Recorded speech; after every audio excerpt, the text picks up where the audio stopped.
Olá, eu sou o Thiago Quatti e esse é o Larvas Incendiadas, um podcast de divulgação de estudos de gênero e sexualidade. A cada 15 dias, trazemos um episódio novo, sempre conversando com pesquisadores e pesquisadoras dos mais variados estágios da vida acadêmica para divulgar suas pesquisas.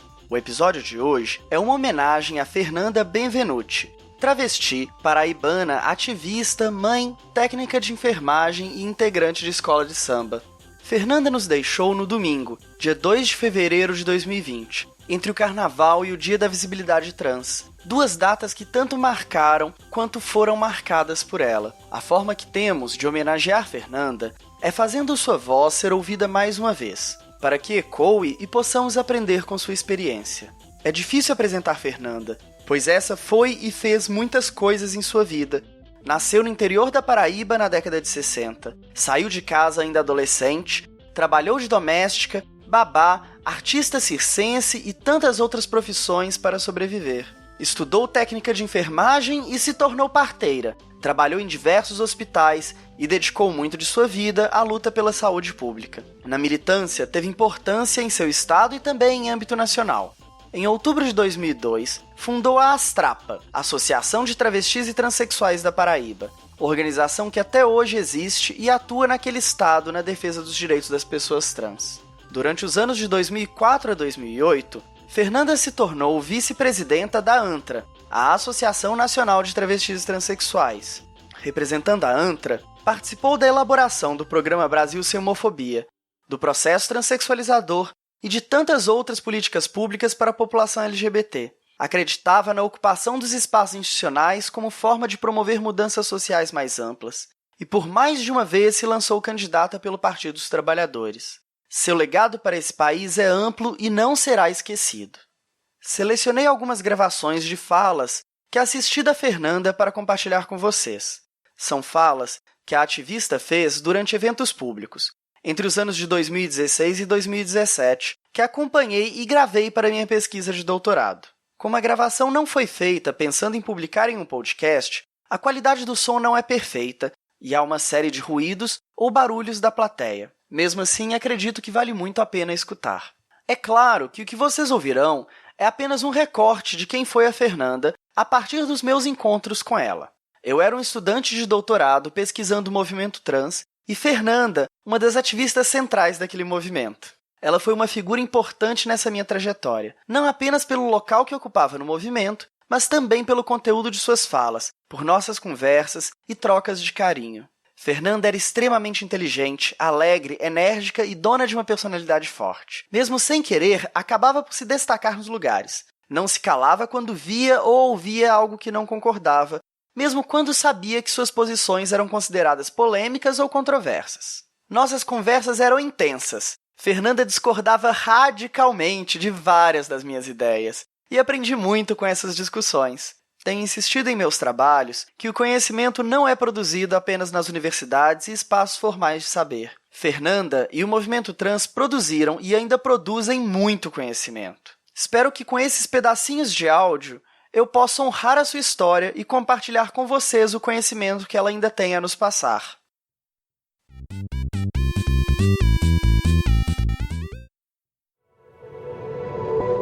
Este podcast faz parte do movimento LGBT Podcasters. Conheça outros podcasts através da hashtag LGBT Podcasters ou do site www.lgbtpodcasters.com.br. O primeiro áudio que vocês escutarão é um recorte de uma fala que Fernanda fez durante o 22º Entlides, realizado no ano de 2017 na cidade de Teresina, no Piauí. A fala foi realizada em uma mesa sobre a história do movimento trans. Fernanda fez um balanço do movimento e também da sua trajetória pessoal. O pedaço que selecionei é, para mim, uma das melhores formas de apresentar quem foi Fernanda, sua força e sua generosidade. Às vezes eu quero desistir desse movimento. Eu digo, já cheguei aos 56 anos, já fiz algumas coisas, ajudei porque não fiz tudo, nós não fizemos tudo ainda, porque tem muita coisa para ser feita, mas às vezes eu já fiz a minha parte. Mas se eu não fiz a minha parte, por que eu vou me acomodar? Eu queria estudar, eu estudei, eu queria fazer concurso público, eu fiz 9, passei em 7, assumi 4, deixei 2, agora eu estou com 2, daqui a pouco não estou mais nenhum, porque não aguento mais. Né? E você vai nessa trajetória. Eu queria construir família, eu construí família. Eu queria trabalhar num grande hospital, eu consegui trabalhar. Eu queria transitar na sociedade, eu consegui. Eu queria ir para a política, eu fui. Só não fui eleita, mas perdeei esse meio um bocado de tempo. Mas eu não vou me acomodar, porque eu construí família. E a minha família, a nossa família, que também é tão vítima do preconceito quanto nós. Porque se os pais da gente sofrem com o preconceito que nos atinge, a gente que é travesti, gay ou lésbica, mas que tem filho, seja biológico ou não, mas é filho, independente de onde ele vem, também sofre preconceito.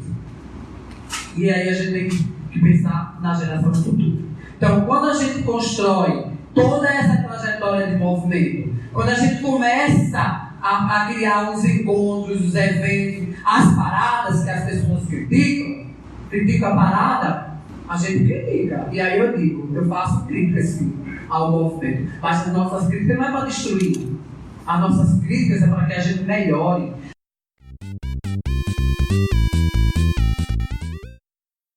Como ativista do movimento de travestis, mulheres transexuais e homens trans, Fernanda participou da conquista dos principais direitos e das principais políticas públicas para essa população. É Fernanda que está com um terninho vermelho ao lado esquerdo do ex-presidente Lula na histórica foto da abertura da primeira Conferência Nacional LGBT. Por ser técnica de enfermagem, muito da sua atuação foi voltada para temas da saúde. Foi conselheira do Conselho Nacional de Saúde e participou também da elaboração do processo transexualizador, a política pública que organizou no SUS uma linha de cuidado voltada especificamente para pessoas trans e que oferece uma ampla gama de serviços como hormonização, acompanhamento psicológico e até algumas cirurgias que integram o processo de transição das pessoas trans. O segundo trecho que vocês escutarão é uma parte de uma fala sobre o processo transexualizador que Fernanda fez em 2017 em um evento organizado pela professora Flávia Teixeira, da Universidade Federal de Uberlândia. Então, quando a gente, essa política era para ser criada, ela foi primeiro foi criada lá na GEP, um comitê técnico de saúde integral da população LGBT, que eu fazia parte, a Keira também fazia parte, a professora Flávia teve várias vezes convidada por nós também lá para nos ajudar e auxiliar nos debates. E essa política ela foi pensada, ela foi discutida dentro desse comitê e foi trabalhada, foi um trabalhão enorme, porque quando a política está sendo implementada, as pessoas não têm noção dos bastidores para essa política acontecer.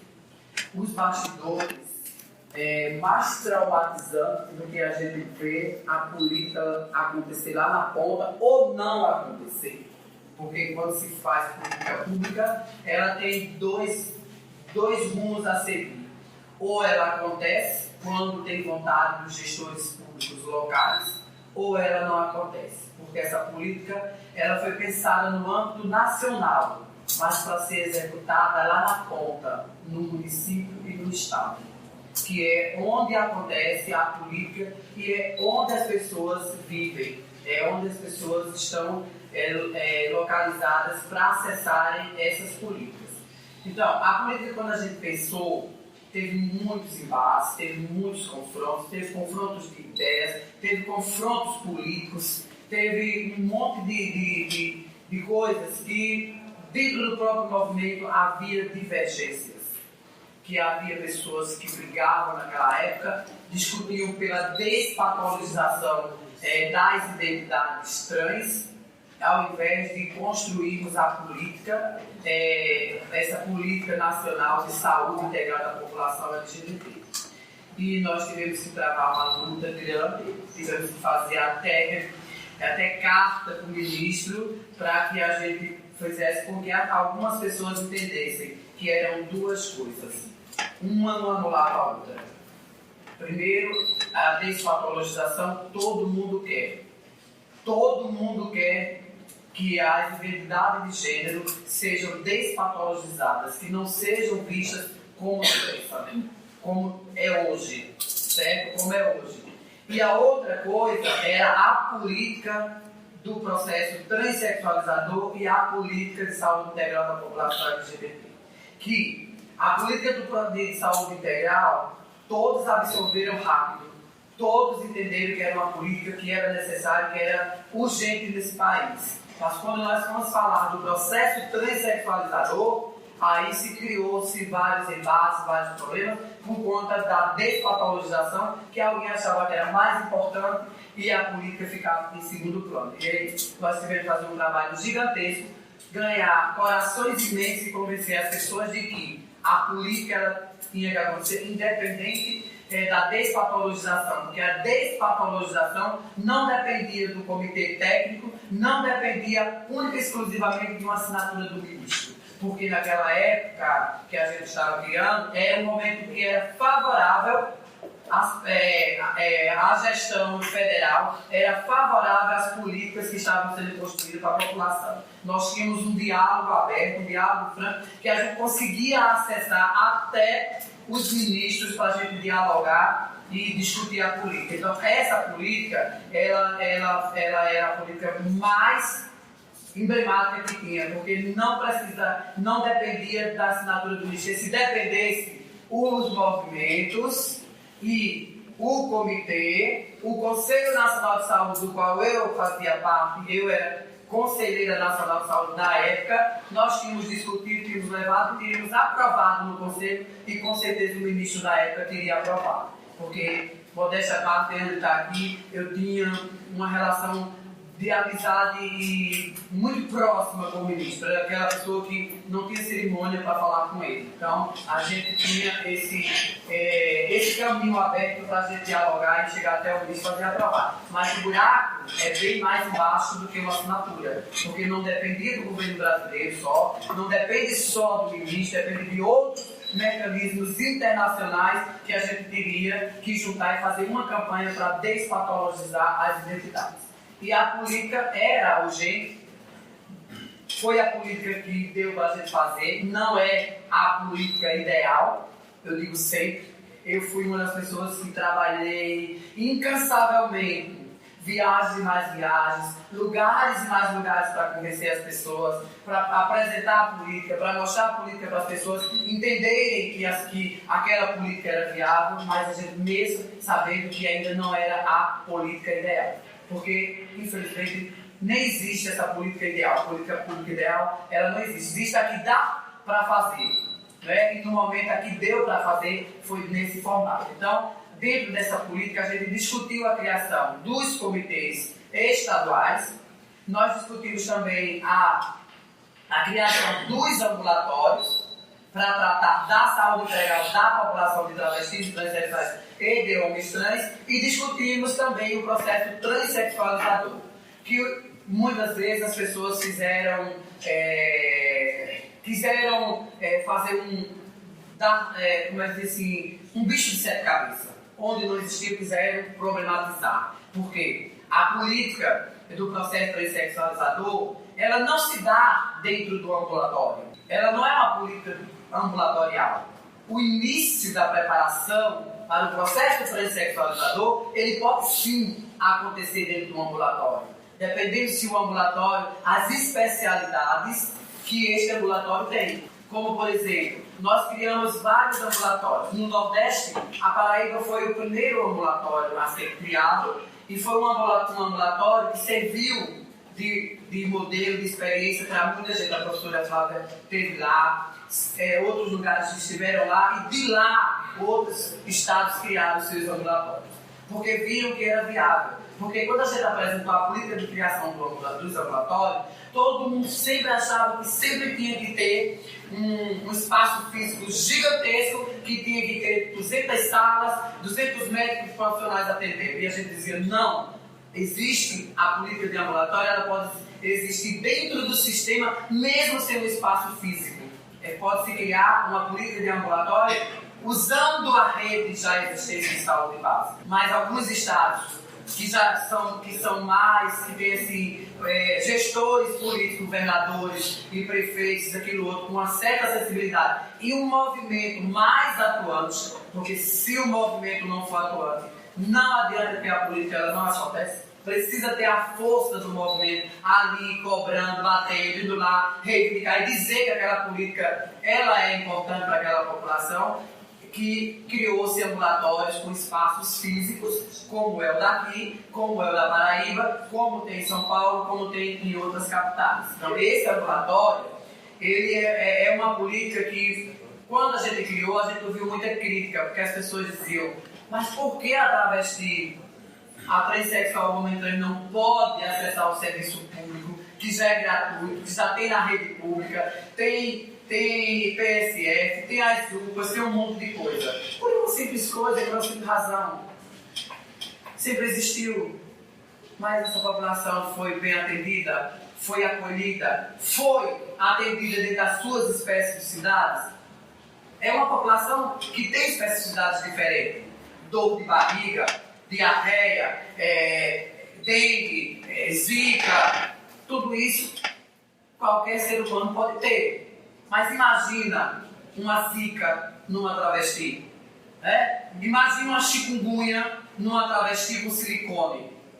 Então são especificidades. A doença é a mesma, mas o ser acometido pela patologia é outro. O organismo, o corpo é outro. Tem outras interferências que é importante ser dialogada, que é importante ser debatida e que profissionais precisam estar aprimorados para lidar com essa diversidade, com esse corpo que é tão diferente dos outros, por essas peculiaridades de hormônios, de silicone. Então, e por outro lado, é uma população que, por mais que a gente já tenha avançado, aqui tem essas meninas, mas tem uma Pamela Wolff, tem uma universidade, tem uma professora Flávia, que está o tempo todo fazendo trabalho, inclusive de educação social com essa população e fazendo com que ela saia desse lugar de vítima e venha ser protagonista na sua própria história, inclusive usando o serviço de saúde.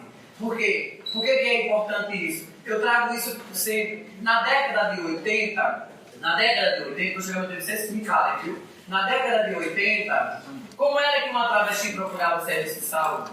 Não procurava. Travesti não saía durante o dia. Travesti não andava no comércio, no shopping durante o dia. Travesti tinha que ter uma pessoa, um homem ou uma mulher, ou da família, um parente, ou um amigo ou uma amiga, que nem sempre tinha parente, porque quase todas eram expulsas de casa, então elas iam para lugares chamadas casas das cafetinas, que as pessoas falam esse tipo, sem conhecer esse lugar, né? Porque se não fosse as casas das cafetinas, essas travestis na década de 80 estariam aonde? Na rua, hora de barco de adulto, então era casa das cafetinas que elas iam. Mas como era que elas se consultavam? Elas pagavam uma pessoa para se consultar por elas. Contava todo o seu problema, toda a sua dor, tudo que estava sentindo, e aquela mulher ou aquela pessoa ia lá, se consultava ao médico como se fosse ela a pessoa doente.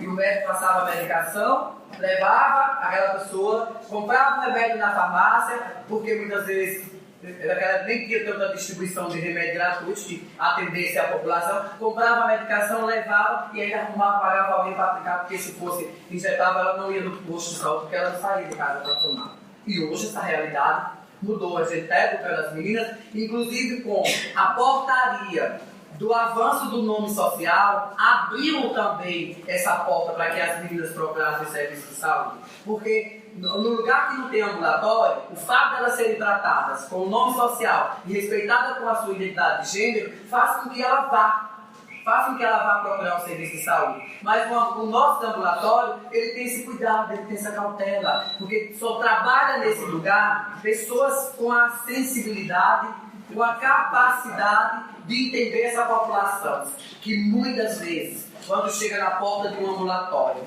que uma travesti dá um escândalo daquele, recebe a Maria Mulambo, que ela se requebra toda, que ela quer quebrar tudo, aí todo mundo vai olhar assim, mas é porque é uma travesti? Não é porque é uma travesti. Olha o contexto de onde ela veio, olha o contexto que ela está vivendo, olha o ambiente social que ela está vivendo, olha, entenda a razão por que ela está daquela forma. Claro que não são todas, tem delas que vai, porque gosta da barraca, porque é barraqueira mesmo. Essa precisa chamar a polícia, porque a gente precisa também pôr ordem na casa, precisa a gente chamar a polícia, porque nenhum servidor público pode ser destratado do seu ambiente de trabalho. Está lá a lei, e a gente sempre pega lá na parede, a gente encontrou umas. As pessoas sabem o que fazer, porque é travesti, chama a Fernanda, não, chama a polícia. Não sou polícia, chama a polícia. Ela está destratando, ela está errada, chama a polícia. É feio a gente mandar chamar a polícia. Não é. Feio é alguém querer destruir uma política que a gente levou anos para construir e que as pessoas querem só uma falha para destruir uma política. E que a gente nem sabe se essa política continua com esse governo que está aí. Né? Eu estou falando de um governo que dava todas as condições, as possibilidades para a gente ter construído essa política. Então a gente tem agora, além dos ambulatórios, além dessas especificidades, a gente tem agora que batalhar para garantir o mínimo que a gente conseguiu lá atrás. Então, a política do processo pré-sexualizador, muita gente jogou pedra. Mas não é uma política, pode ser uma política ideal, porque nós, nesse Brasil, não temos grandes universidades formando profissionais para atuarem nessa área. E muitas vezes, quando a pessoa tem uma pouca boa vontade de querer atuar nessa área, o preconceito, a discriminação dos seus colegas lhe tira dali, nós ficamos órfãos cada vez mais de profissionais para trabalhar com a gente.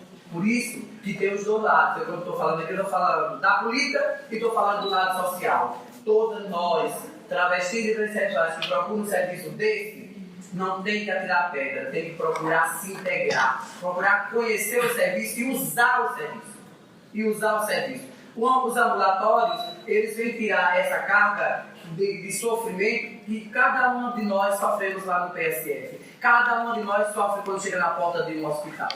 Quantas colegas minhas morreram por embolia pulmonar, por não serem nem sequer ter o direito de ser atendida, de entrar no hospital porque foi colocar silicone e o médico dizia que colocou, está errado, a gente não vai mexer, e morria na porta do hospital. Morrer qualquer um vai, mas tem que deixar ter o atendimento. Morrer com dignidade é outra história. Morrer por falta de assistência de dignidade, aí é que é ela. É só porque era travesti, porque se fosse uma outra pessoa, entrava, seria atendido, se buscava vaga no UTI. Então, para nós, tudo é muito mais difícil. Quando a gente fala dessa política, a gente tem que ter muito zelo e muito cuidado.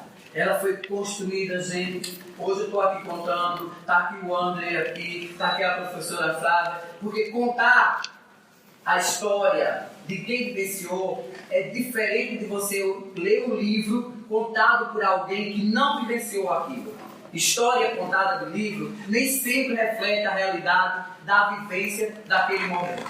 Porque se eu contar aqui para vocês, falei um pouco da saúde, mas qual era a vivência das travestis da década de 70, da década de 80? Nenhum de vocês, nem eu, estaria sentado aqui, nesta universidade. Nós não passaríamos nem na porta. Nem na porta. E hoje nós estamos aqui. Então, a política do processo pré-sexualizador e a política de saúde integral, ela trouxe essas presenças. Inclusive com a portaria do uso do nome social. A portaria do uso do nome social trouxe um alento muito grande, principalmente trouxe de volta as meninas que querem voltar para a sala de aula, que querem estudar e que querem provar para essa sociedade que travesti não estuda, é porque é prostituta, é porque não quer, porque é vagabunda, não. É porque foi lhe negado o direito e a oportunidade de estudar. Eu só tenho ensino médio. Eu sou técnico de enfermagem, que eu fiz em 3 anos as duras penas, trabalhando de empregada doméstica. Mas sabe quando eu chegava na sala de aula, eu rezava, nem era tão católico, eu rezava muito Pai Nosso, porque eu disse que ia me pegar. Rezava muito Pai Nosso quando eu chegava na praça, para enfrentar o caminho da praça até a sala de aula. Porque eu era expulsa, eu apanhava no meio do caminho para estudar. Então, eu não sou uma doutora formada com vários diplomas, não é porque eu não seja inteligente, é porque não me deram essa oportunidade. Então, hoje, vocês têm a oportunidade. A prostituição não impede que ninguém cresça, que ninguém suba na vida. É só querer. Agora tem que estudar. Todas têm que estudar. Porque se hoje a gente está aqui falando de uma política, não é porque é à toa, é porque essa população ainda é uma população marginalizada dentro da saúde em qualquer lugar que vai. E a saúde que deveria ser um lugar que nunca deveria discriminar ninguém. Ninguém, porque ninguém vai ao médico porque acha bonito. Ninguém, o médico pode até ser bonito, né? Mas você não vai porque ele é bonito. Mas ninguém vai procurar um serviço de saúde, sair de casa, deixar os seus afazeres, porque tem um fazer porque é bonito e ali. Você vai por uma necessidade. E essa necessidade precisa ser atendida e precisa ser respeitada a pessoa enquanto ser humano. Então eu acho que mais ou menos é isso que eu tenho para falar.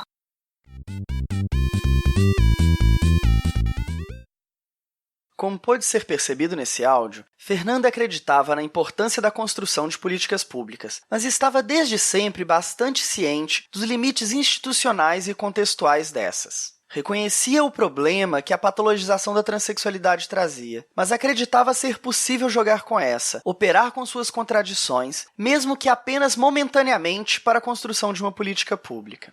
É também por reconhecer a limitação existente da atuação como movimento social que Fernanda buscava ocupar a política por dentro, se candidatando, por mais de uma vez, aos cargos de vereadora e deputada. O próximo áudio que vocês escutarão é um relato de sua candidatura e uma reflexão sobre as dificuldades enfrentadas por candidaturas trans. Essa fala é do mesmo evento que a anterior, mas numa mesa sobre candidaturas trans que dividiu com Amara Moira, Indianari Siqueira e Pamela Volpe. Bom dia a todas e todos, né? A gente falar de... Não, nós vamos falar de política, vamos falar das nossas candidaturas, como que se dá essas candidaturas e no contexto em que elas acontecem. Quando Gabriela, a gente vê esse filme de Gabriela, passa assim... um filme na cabeça de quem já vem sendo candidata a várias eleições, quem foi pela primeira vez e quem continuará sendo candidata, porque não é fácil. Primeiro porque, com essa conjuntura política e com a estruturação dos partidos no Brasil,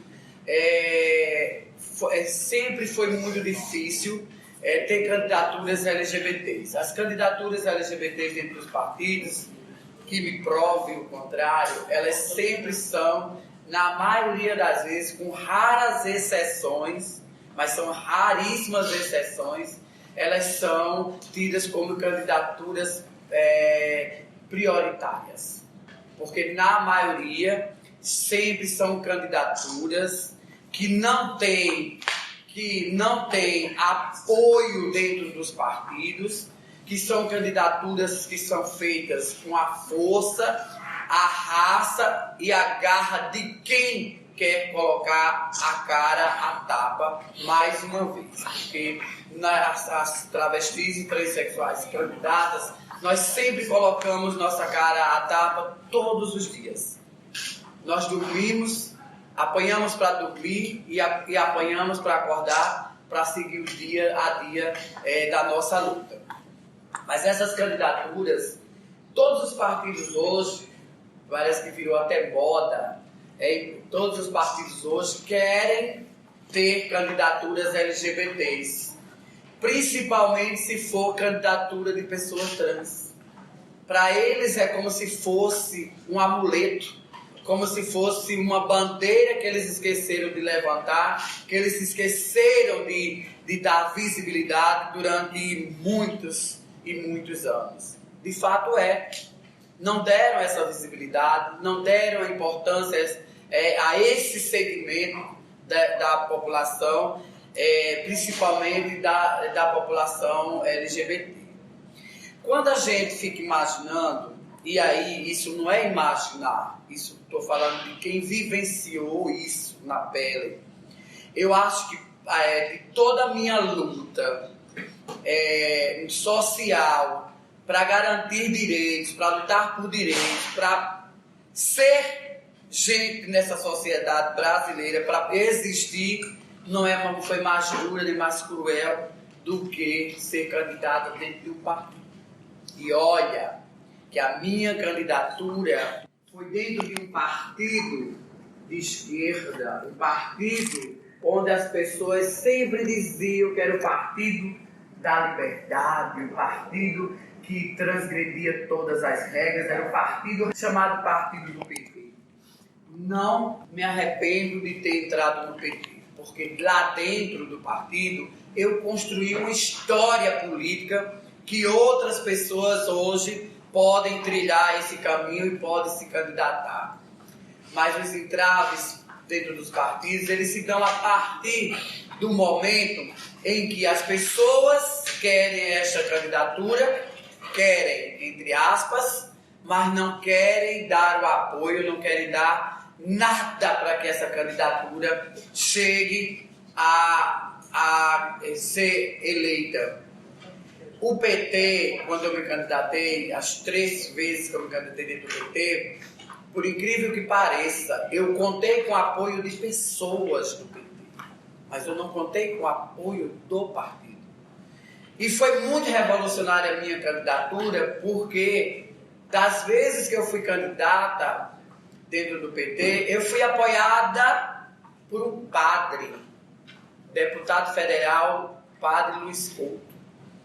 Então, havia esse jogo de cena e esse contrassenso, como que uma travesti candidata apoiada por um padre. Parece um contrassenso, mas a política e a dinâmica da política nos favorece esses momentos também.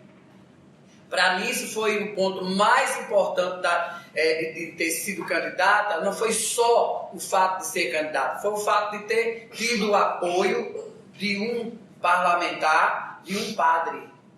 Aí eu digo, mas eu tive o apoio de um padre que não se negou nenhum momento de investir na campanha, que não se negou nenhum momento de ter sua figura colada nos materiais para divulgação, e não chegou nenhum momento de fazer campanha.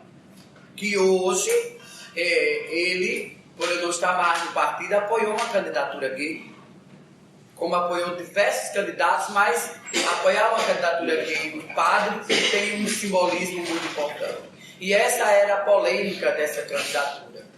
Mas o questionamento, ele vem no interesse que os partidos têm por essas candidaturas. Hoje, já depois da 4ª candidatura, eu louvo alguns partidos que até então eram considerados partidos nanicos, partidos sem grandes expressões políticas nesse país, que aproveitam essa brecha deixada por outros grandes partidos para lançarem candidatos e candidatas LGBTs.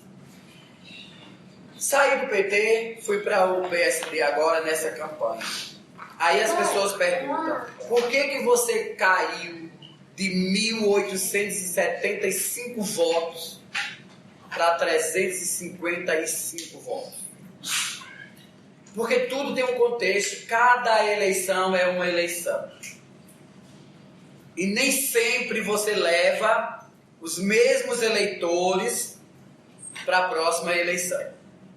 Você tem que trabalhar muito, fazer um trabalho muito bom para que todos aqueles que estavam com você ou que votaram em você mesmo, sem estar com você, porque a maioria dos nossos votos, isso eu posso dizer aqui, não sei se foi o contrário com Indianara, nem com Pamela, mas com a maioria das candidaturas, os votos não são dos LGBTs, na sua maioria. É uma porção ou um percentual mínimo de voto dessa população que vota na gente. Porque dos 1.875 votos que eu tive na eleição de 2008, 10% no máximo, para ser boazinha, foi dos LGBTs. O resto foi de todas as outras pessoas da sociedade. Porque votaram em mim evangélicos, votaram em mim prostitutas, que não tá que não são LGBTs, votaram em mim juízes, advogados, policiais, todas as outras pessoas de todas as classes sociais. Mas votaram porque acreditaram numa proposta e numa candidatura que era diferente, que não tinha os mesmos padrões engessados das outras candidaturas. Mas essas candidaturas, quando elas são postas dentro dos partidos, a gente sofre muito. Inclusive, a gente briga muitas vezes para que nossas candidaturas nas cotas não sejam cortadas, não sejam derrubadas pelos fundamentalistas que estão dentro do nosso partido. Porque todo partido, eles estão dentro de todos os partidos. E são eles que tentam nos derrubar o tempo inteiro. São eles que tentam passar a rasteira o tempo inteiro. E se essas candidaturas, elas crescem, sempre dentro do partido, sempre vai aparecer alguém para querer cortar nossas asas para a gente não voar muito. Porque aí a gente pode ganhar espaço, a gente pode ganhar o lugar, que é o que a Pâmela está passando aqui agora, do fato de ter sido eleita. Para a Pâmela, eu acredito, deve ter sido muito mais fácil ser candidata do que agora depois de eleita. Porque ela quebrou todos esses paradigmas, ela derrubou todos aqueles que apostavam ao contrário. Porque nossas vidas, elas são esmiuçadas. Não que a gente tenha nada para guardar, para ser segredo, porque nós, quando assumimos esse lugar de mulher, de feminino, de travesti, é porque nós não tínhamos medo de nada nessa sociedade. Nós não tínhamos medo de nada que fosse de regra. Nós somos a subversão da subversão. O fato de ser travesti é isso. É ser a subversão da subversão. Nós não nos enquadramos em nenhuma lei e nenhum rótulozinho que venha nos controlar. A gente foge de tudo a isso. Então, essas candidaturas, ser candidata nesse contexto, não é que elas sejam, eu queira desestimular alguém. Eu acho que a minha candidatura lá, primeiro em 2004, lá na Paraíba, foi muito importante. Porque ela deu coragem e fôlego para que outras pessoas LGBTs se candidatassem. E os meus votos vieram a cair. Eles vieram a cair porque eles não caíram. Eles foram transferidos de personagens. Era uma candidatura em 2004, que era eu sozinha. Em 2008, eu sozinha de novo, numa capital que não é fácil, certo? No Nordeste, lugar que o cabra nasce já com o rótulo que tem que ser macho, né? Então, era uma... a mulher tem que ser macho. E se for mulher, é que tem que ser mais macho ainda, porque a própria música ridícula masculinizou as mulheres paraibanas. Então, quer dizer, uma candidatura que teve 1.875 votos, e ela vem para 2016, ela cai para 300 e pouco. Vamos lá. Eu passei 2 eleições sem ser candidato. Então, se você sai do cenário, não adianta. Os seus votos vão indo para outras pessoas e é difícil deles voltarem. São 2 candidaturas fora. Eu saí de um partido onde eu tinha uma base já construída, consolidada. Aí eu vou chegar a dizer por que os votos foram transferidos. E eu saio numa candidatura que já não sou mais sozinha a candidata. Temos 4 candidaturas. Uma candidatura de um homem trans, 5 candidatas. Uma candidatura de um homem trans, uma candidatura de uma mulher lésbica e uma candidatura gay. Os 10% dos votos dessa população que eu tive em 2008 já fluíram para essas outras candidatas. E teve uma outra candidata travesti que ela só fez campanha 8 dias. Porque ela, diferente de mim, que no PT, por mais que fosse o partidozinho bonzinho, que todo mundo dizia que era o partido revolucionário, nunca me colocou na cota de mulheres. Disputei eleição na cota de homens. No PSD, eu não briguei, não fui pedir, fiquei calada na minha. Porque eu gosto de testar o lugar que eu estou. Fiz a minha ficha, cadastraram lá. Quando terminou, me disse, sua candidatura já está aprovada, já está cadastrada. Eu disse, mas eu estou na cota de quem? Que cota eu estou? Na cota das mulheres. Olha só isso que eu queria ouvir, então tá bom, não precisa dizer mais nada. Eu queria ouvir isso. Porque pedir é fácil, você pedir e a pessoa, até mesmo para dar uma satisfação a você, ir lá e colocar. Eu queria ver se ia entender que eu estaria naquela cota, já que nós não temos uma cota LGBT, uma cota travesti, mas eu estava lá na cota de gênero feminino. Que eu acho ridículo o partido ter cota para homem e cota para mulher. Você entendeu? Precisa desconstruir isso dentro dos partidos. Então, eu tinha uma base em 2008, aí quando eu saio, toda essa militância petista, porque os militantes que são de partidos, eles não votam em candidatos de outros partidos. Nem por ideologia, ou por gênero, ou por isso, aquilo, outro. Mesmo os petistas LGBTs não votariam mais em mim. E aí tem uma outra coisa que eu começo a dizer. Todos aqueles LGBTs, mesmo aqueles que votaram em mim, aqueles petistas ou não que votaram em mim, era porque eu era a única candidata e era trans, né? Ai, todo mundo queria candidatura trans, né? Cadê Benjamin? Vou fazer uma expressão aqui que é bem nordestina. Tá, aqui era por isso. A transfobia, a gente só percebe quando tem outras pessoas junto com você. Então abandonaram a candidatura da trans, que a outra só teve 50 votos, coitada, aqui em 8 dias, que ela conseguiu ganhar na justiça eleitoral, que deferiu que ela ia entrar na cota feminina, faltando 8 dias.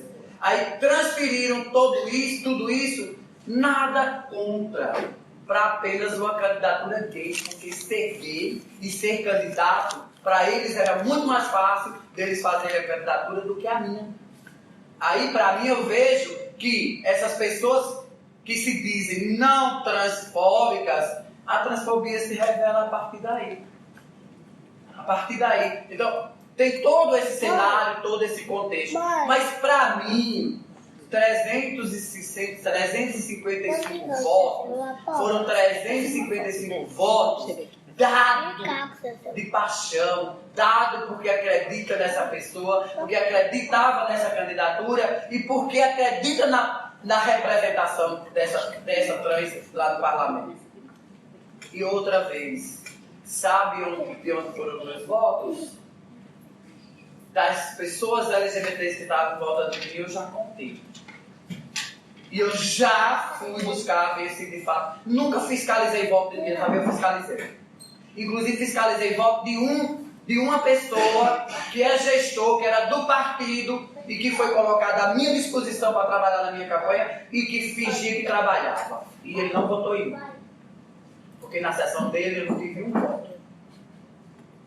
E na sessão que eu fui pesquisar os votos LGBTs, na minha sessão era para ter 12 votos que estavam na fila. Só teve 2. Obviamente o meu e outro. Então, 10 pessoas aí tem... 11 pessoas aí estão disputando de quem foi esse voto. E das 11 que estavam, tinham 7 pessoas LGBT na fila para votar. Então, dá para você monitorar? Dá. Então, sabe onde foi meus votos? Meus votos foi da escola de samba, que eu fundei, que eu sou presidente, do bairro da comunidade onde eu moro, no bairro dos 355 votos, eu tive 280 votos. E no bairro não tem 280 LGBTs para votar. Então, são conjunturas que a gente tem que avaliar. Agora, isso me desestimulou? Isso me colocou para baixo? Isso me tirou... Não, eu vou sair do cenário de candidatura, de eu me candidatar, de eu pôr meu nome. Agora, onde é que... Só encerrando, onde é que eu estou feliz em tudo isso? Porque eu construí uma história, inclusive, para um menino gay lá, que é meu amigo, que teve 2.403 votos, ele hoje tem o primeiro suplente. Poderia dizer assim, está com recalque? Está com dor de cotovelo? Estou não estou. Pelo menos nós, com a minha trajetória, estamos na porta de ter alguém assumidamente, que a casa tem muitos, certo? A casa tem muitos LGBT, mas tem até pastor LGBT, mas não se assume, que ele não assume que LGBT é só pastor, mas nós estamos na beirinha de sentar numa daquelas cadeiras. Eu poderia dizer, tá com dor no cotovelo, aí criticar, não, é um gay, não é só, é do mesma luta que eu, com especificidades diferentes, mas nós estamos nesse barco o tempo todo, que as especificidades são nossas, mas a luta, ela é conjunta, a LGBT tem que entender isso, que a nossa luta é conjunta pelas mesmas coisas, para nós com um pouco mais de intensidade, mas é as mesmas coisas. Então, eu estou feliz por isso, porque construí essa trajetória, vou deixar de ser candidata, não quero mais ter candidata, mas eu não vou sair do cenário político, não. Eu vou continuar atuando dentro das políticas partidárias, porque eu sou daquela que eu defendo sempre. Temos que ter candidaturas, mesmo de 1 voto, de 2 votos, de 3 votos, 4 votos, mas nós temos que ter candidaturas em todos os partidos. Em todos os partidos. E aí eu não vou brigar com muita gente. Partido de direita, tá com o pastor. Queria eu que o pastor me elegesse. Queria eu que estivesse do lado do pastor e ele me elegesse. Agora, encerrar uma campanha e saber que pessoas tentaram fazer com que as pessoas não votassem em você, porque no meu partido estava coligado com outro partido e que tem uma vereadora evangélica que bate na gente e diz, não vota nela não, que vai fortalecer a vereadora. Aí é jogo sujo. Aí é jogo sujo. Porque durante a campanha eu dizia o tempo todo, deixe esta vereadora na mesma coligação. E avisei o prefeito, quando eu bater, não venha pedir para eu não bater não, porque eu sei que eu estou defendendo. Porque muito maior do que o seu partido, do que a sua gestão, é o movimento que eu faço parte, que eu estou aqui. Foi ele que me trouxe até aqui. Obrigado.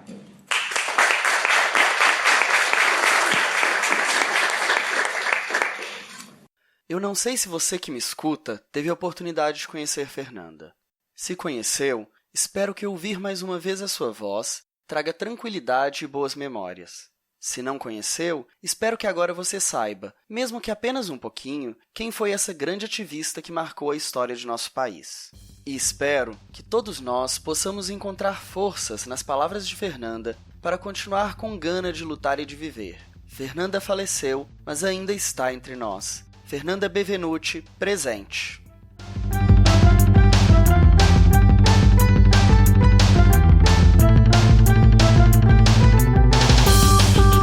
Esse foi o Larvas Incendiadas, um podcast de divulgação de estudos de gênero e de sexualidade. Se você gostou desse nosso episódio, manda um feedback no Twitter, no Facebook, no Instagram ou outra rede social. Considere também nos apoiar financeiramente pelo apoia.se/incendiadas. Você pode apoiar com doações mensais a partir de R$1. Como você já deve saber, o Larvas faz parte do portal Desaprender, uma rede que agrega diversos podcasts sobre educação. Não deixe de conferir o nosso portal e os podcasts parceiros. Todos nós estamos disponíveis em todas as principais plataformas de podcast. Compartilhe com amigos e amigas e até o nosso próximo episódio. Portal Desaprender, onde houver certeza que eu leve a dúvida.